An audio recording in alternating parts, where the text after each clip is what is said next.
My name is Shukri David. I'm co-chair of Heart and Vascular Services for Henry Ford Health. My area of expertise is interventional cardiology. An interventional cardiologist has specialized training in revascularization of arteries, dealing with structural heart problems of the heart, whether there's a damaged heart valve or a narrowed heart valve where we can fix that valve by replacing it percutaneously without having to have patients have surgery.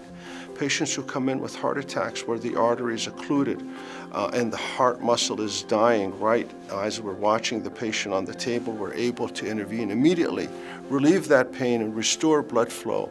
What's most rewarding about my role is when patients come in dire needs at a time of crisis where they're having a massive heart attack or in cardiogenic shock, and we're able to mobilize the team. We restore that patient's life and they're able to be with their families, they're able to have a normal lifespan, enjoy their children, their grandchildren, weddings. So it's a very gratifying subspecialty in cardiovascular medicine. I want my patients to know that I'm their advocate, that I'm there to listen to them, I'm there to guide them and give them the best advice that my specialty and my expertise will provide. I want them to know that they can trust me. My name is Shukri David. I'm co-chair of Heart and Vascular Services for Henry Ford Health, and I'm very passionate about medical education, about patient care, and restoring our community back to great health.